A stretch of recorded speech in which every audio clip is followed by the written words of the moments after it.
नमस्कार दोस्तों, स्वागत है आपका फिर से एक नए वीडियो में। दोस्तों, आज से 3 दिन बाद 20 मई 2026 है, यानी कि एक ऐतिहासिक दिन। और इसी दिन कर्मचारियों, बीएसएनएल कर्मचारियों और पेंशनर्स है, इनके जिंदगी का फैसला होने वाला है। देखा जाए तो 20 मई 2026 कर्मचारियों और पेंशनर्स के लिए बहुत ही महत्वपूर्ण दिन होने वाला है।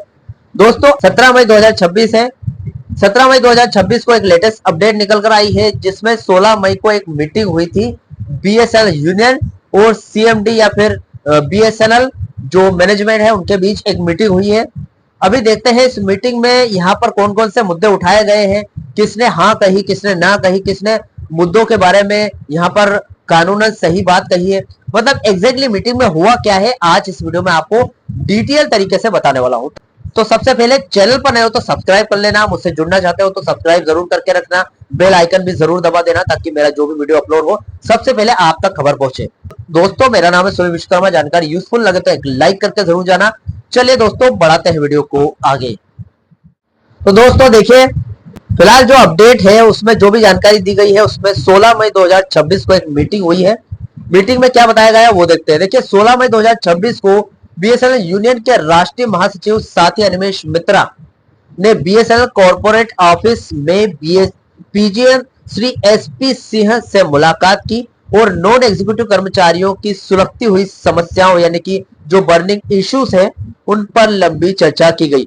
हालांकि मीटिंग के बाद यूनियन ने मैनेजमेंट के ढीले रवैये पर भारी नाराजगी जताई है। मीटिंग में मुख्य रूप से 5 मुद्दों पर बात की गई। देखिए दोस्तों, अभी यूनियन के जो मेन लीडर है वही यहाँ पर पीजीएम से मिले हैं और आपस में यहाँ पर जो भी बर्निंग इश्यूज है उन पर बात की गई है, जैसे कि वेज सेटलमेंट हो गया, पेंशन रिवीजन हो गया, आईडीए एरियर का मुद्दा हो गया, एमटीएनएल का मुद्दा हो गया। उसके बाद बहुत सारे ऐसे मुद्दे हैं, बर्निंग इश्यूज है जो कि अभी तक अनसुलझे हैं और उस पर यूनियन ने काफी नाराजगी जताई है और उनको कहा है कि जो जो वो मुद्दे बताने जा रहे हैं इन पर आप अमल करना और आगे आने वाले समय में इनको हल करने की कोशिश करें हमारे साथ मिलकर। देखिए, जो 5 मुद्दे हैं वो बता दूं आपको कि कौन कौन से मुद्दे पर। देखिए, सबसे पहले तो आईडीए का भुगतान, जो कि आज के टाइम पे प्राथमिक रूप से चल रहा है। सबसे पहले आईडीए की बात होती है। आईडीए एरियर जो कि 1 जनवरी 2026 से अप्रैल तक का आईडीए, 4 महीने का आईडीए, मई की सैलरी के साथ, मई के बढ़े हुए आईडीए के साथ देने का वादा किया है डीपीए ने, लेकिन अभी तक उस फाइल पर कोई भी कार्यवाही नहीं हुई है, फाइल पर कोई भी मूवमेंट देखने को नहीं मिला है। तो इससे क्या है, यूनियन थोड़ा सा चिंता में है और यूनियन यहाँ पर आगे की तैयारी करी, जैसे कि 20 मई की प्रोटेस्ट चेयर हो गई, उसकी पूरी पूरी तैयारी करके रख ली है। तो ये जो मीटिंग है, ये मीटिंग इसीलिए की गई है ताकि आईडीए, ये जो 4-5 मुद्दे हैं इनमें कुछ ना कुछ जो सरकार है या फिर मैनेजमेंट है टच से मस हो। देखिए, आईडीए के मुद्दे की बात करूं तो कर्मचारियों के बकाया आईडीए के भुगतान को लेकर मैनेजमेंट ने बताया कि बीएसएनएल ने इसकी फाइल दूर संचार विभाग यानी कि डोट को भेज दी है और इसे जल्द से जल्द सुलझा लिया जाएगा। ठीक है, अभी भाई साहब ये जो यहाँ पर अपडेट है इसमें जो आईडीए की फाइल को डोट में भेजने की बात हो रही है, ये तो काफी पहले वाले अपडेट में दे दी गई है। ठीक है, यानी कि देखा जाए तो डीपी ने अलग से आदेश जारी किया था, पैरा 5 तक को हटा दिया था, पोर्टेबिलिटी क्लोज को हटाया गया था, लेकिन अब यहाँ पर अपडेट में दे रहे हैं कि भाई साहब हमने यहाँ पर फाइल हटा दी है और जो डोट है उसको सुलझा लेगी। कैसे सुलझाएगी? डोट में तो फाइल टच से मस नहीं हो रही है। ठीक है, इसीलिए तो प्रोटेस्ट चेन रखी गई है।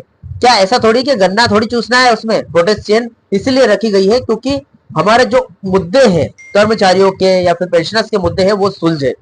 ठीक है, तो दूसरा मुद्दा है, यानी कि दूसरा यहाँ पर इशू है कैजुअल लेबर्स का डीए एरियर, यानी कि जो अस्थायी कर्मचारी है उनका भी डीए काफी टाइम से अटका हुआ है। जनवरी 2025 से जो कैजुअल लेबर्स अस्थायी कर्मचारी का डीए एरियर बकाया है उस पर पीजीएम ने कहा है कि मामला उच्च अधिकारी यानी कि हायर अथॉरिटी की मंजूरी के इंतजार में अटका हुआ है, यानी कि जब तक बड़े लोग इजाजत नहीं देंगे तब तक फाइल को आगे नहीं बढ़ाया जाएगा।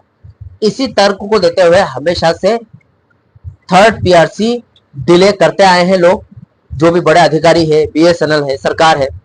तो इसी तरीके से यहाँ पर सरकारी काम चलता भी है, सभी को पता है। अभी स्पोर्ट्स कोटे के छूटे हुए कर्मचारियों का प्रमोशन, उसकी बात करें। एक और मुद्दा है खेल कोटे से जुड़े हुए जिन कर्मचारियों के प्रमोशन रुके हुए हैं उनके दावों की सच्चाई की जांच करने के लिए मैनेजमेंट ने एक विशेष कमेटी बनाई है, जो कि यहाँ पर जो स्पोर्ट्स कोटे में कर्मचारी थे या फिर उनका प्रमोशन रुका हुआ था उसके मुद्दों पर जांच पड़ताल करेंगे। कश्मीर वैली स्पेशल अलाउंस की बात करें, जो कि रिस्की भत्ता होता है, वो मिला या नहीं। देखिए, ये भत्ता डीपीई की गाइडलाइंस के हिसाब से मिलना तय है। मतलब उनका नियम, डीपीई का नियम ये बोलता है कि भाई साहब ये भत्ता उनको मिलना चाहिए, लेकिन मैनेजमेंट ने कहा है कि ये मामला अभी भी बीएसएल के सीएमडी में विचाराधीन। तो ये तो एक तरह से देखा जाए तो डीपीई के जो नियम है उसका उल्लंघन करना हो गया। उनको यहाँ पर मतलब डीपीई को लोग मानते ही नहीं है ना। चलिए ठीक है, जो अपडेट है मैं आपको बता रहा हूं, मेरा इससे ज्यादा कोई कहने का मतलब नहीं होता है। ठीक है, NEPP यानी कि NEPP non executive promotion policy की समीक्षा। देखिए, यूनियन ने याद दिलाया है कि नेशनल काउंसिलिंग में इस पॉलिसी की समीक्षा के लिए कमेटी की मीटिंग बुलाने का फैसला हुआ था। इसके बारे में मैंने एक वीडियो भी बनाया था दोस्तों, जो आपने नहीं देखा हो तो NEPP के बारे में, जो कि नॉन एग्जीक्यूटिव प्रमोशन पॉलिसी के बारे में था, आप चेकआउट कर सकते हैं चैनल पर। अभी ये जो मीटिंग बुलाने का जो फैसला था, लेकिन पीजीएम ने बहाना बनाया कि भाई साहब कमेटी के एक सदस्य की छुट्टी है, दूसरा कहीं कार्यक्रम में गया हुआ है, इसलिए अभी मीटिंग नहीं हो सकती। ठीक है, मीटिंग छोड़ने के लिए या फिर कुछ भी बहाने, भाई साहब कुछ भी बहाना बना दिया। चलो ठीक है, इसलिए यहाँ पर मीटिंग सक्सेस नहीं हो पाई है ना। देखिए, यूनियन का कहना है इस सभी मुद्दों पर। साथ ही अनिमेश मित्रा ने मीटिंग के अंत में गहरा असंतोष व्यक्त किया है कि बीएसएनएल मैनेजमेंट जानबूझकर नॉन एग्जीक्यूटिव कर्मचारियों की पुरानी मांगों को लटका रहा है। उनका रवैया बेहद ही उदासीन था। यानी कि देखा जाए तो पुराने बहुत सारे इश्यूज है भाई साहब, एक नहीं है। जिसमें प्राथमिकता दी जाए तो west settlement, pension revision, ITA arrear या फिर एरियर जो कि 9 साल 4 महीने का बनता है, ऐसे बहुत सारे इश्यूज है जिसको लटका के बैठी है। 9 साल हो गए भाई साहब, अभी तक यहाँ पर सेटलमेंट नहीं हो पा रहा है। अभी देखिए, आज मई 2026 हो गया है। पेंशन रिवीजन कोर्ट केस के बारे में थोड़ा सा लाइव स्थिति आपको बता दूं, आज क्या माहौल चल रहा है। देखिए, दिल्ली हाई कोर्ट में चल रहे सबसे बड़े पेंशन रिवीजन कोर्ट केस की, जिसकी लाइव स्थिति आज 17 मई 2026 को देख लेते हैं। 12 मई 2026 को क्या हुआ, देखिए ये जानना बहुत जरूरी है, क्योंकि 12 मई को सरकार ने अपनी तरफ से बात रखी थी और एक तरीके से देखा जाए तो कानूनन एकदम सही बात रखी थी और लिखित रूप से अपनी तरफ से सब बोल दिया था कि ये होने वाला है। अगर पेंशन रिवीजन लागू हुआ तो ये हो जाएगा। क्या हो जाएगा, देखिए इस केस में केंद्र सरकार यानी कि डोट के वकील ने अपनी अंतिम दलीलें पूरी कर ली है, यानी कि उनके पास कहने को कुछ भी नहीं बचा है। जो 20 मई को यहाँ पर कोर्ट केस की सुनवाई होने वाली है, उसमें सिर्फ पेंशनर्स के वकील ही बोलेंगे। सरकार ने कोर्ट में पेंशनर्स की मांग यानी कि जो 7वें वेतन आयोग के तहत पेंशनर्स अपना जो डोट ऑफ द पेंशनर्स अपना पेंशन रिवाइज करना चाहते हैं, उस मांग को लेकर कड़ा विरोध किया है। सरकार का तर्क है कि बीएसएनएल कर्मचारी रिटायरमेंट के बाद आईडीए यानी कि इंडस्ट्रियल डीएनएस अलाउंस स्ट्रक्चर पर आते हैं, इसलिए वे केंद्रीय वेतन आयोग यानी कि सीडीए सेंट्रल डीएनएस अलाउंस के फायदे नहीं मांग सकते। ये उनका कड़ा विरोध भी है और उनका तर्क भी है। अभी यहाँ पर वो कोर्ट को बोल रहे हैं 12 मई को कि ये मांग अगर उनकी मानी गई तो सरकार पर 16,938 करोड़ रुपए का एक मुश्त बोझ आएगा और हर साल 4,807 करोड़ रुपए का अतिरिक्त जो सालाना खर्च है वो तो आएगा ही, जिसमें डीआर हो गया, उसके बाद जो उनकी पेंशन देना हो गया, या फिर बार बार जो भी उनको एक्स्ट्रा यहाँ पर अलाउंसेस वगैरह मिलते हैं पेंशनर्स को, ये सारी चीजें मिलाकर हर साल उनको 4,807 करोड़ रुपए खर्च आएगा।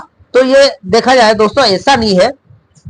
12 मई को यहाँ पर एक तर्क दे दिया, यहाँ पर अपनी तरफ से लिखित रूप में आवेदन दे दिया कि भाई साहब ये करने वाला है, ये करने वाले हैं, हमारी बस इतनी ही बात है। इसके बाद हमारी कोई भी सवाल नहीं रहेगा आगे आगामी जो भी कोर्ट केस होने वाले हैं उनमें।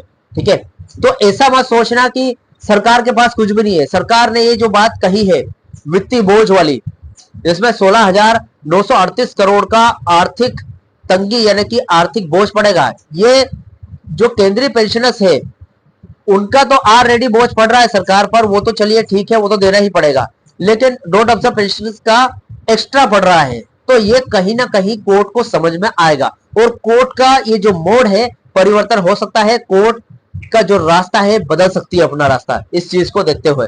और इसी के साथ जो आईडीए और सीडीए पैटर्न वाली बात हुई है, ये भी एक तरीके से तर्कपूर्ण है और देखा जाए तो इसके वजह से कहीं ना कहीं कोर्ट केस जो बीएसएनएल पेंशनर्स कोर्ट केस है, इसमें एक नया मोड़ देखने को मिल सकता है, या फिर जो हमें लग रहा है कि पेंशनर जीत जाएंगे, तो वो बात सही नहीं है कुछ हद तक।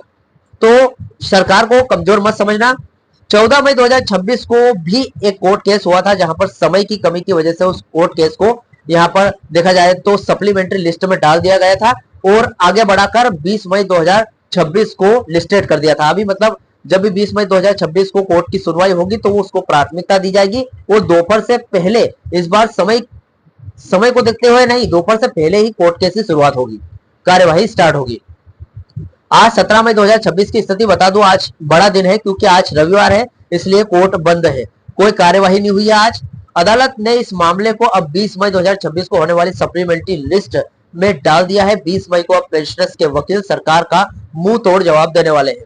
देखिए दोस्तों, कुल मिलाकर बात आती है 20 मई का महासंग्राम, जो कि एक प्रोटेस्ट चेन भी होगी और उसके साथ यहाँ पर पेंशनर्स कोर्ट केस की सुनवाई भी है सड़कों पर। देखिए 20 मई 2026 को का जो दिन है वो ऐतिहासिक होने जा रहा है, क्योंकि यहाँ पर 3 तरीके से यहाँ पर ऐतिहासिक होने वाला है। पहले तो सड़कों पर पूरे देश के डॉट और सीसीए दफ्तरों के बाहर कर्मचारी और पेंशनर्स का विशाल धरना होगा, और दूसरी तरफ उसी दिन Delhi high court pension revision court case की एक निर्णायक सुनवाई होने वाली है। यानी कि उसी दिन को आपको पता चल जाएगा कि किसके पक्ष में यहाँ पर फैसला सुनाएगी सरकार। इसके ठीक बाद 12 जून 2026 को दिल्ली में संचार भवन तक एक विशाल रैली यानी कि मार्च टू संचार भवन निकालने की तैयारी भी यूनियन एयूएबी ने रेडी करके रखी है। यानी कि भाई साहब, पेंशनर्स कोर्ट केस में अगर पेंशनर्स के पक्ष में फैसला नहीं आता है, 20 मई प्रोटेस्ट चेन में कोई यहाँ पर सक्सेस प्राप्त नहीं होती है, तो 12 मई को संचार भवन का जो घेराव है वो एक तरीके से देखा जाए तो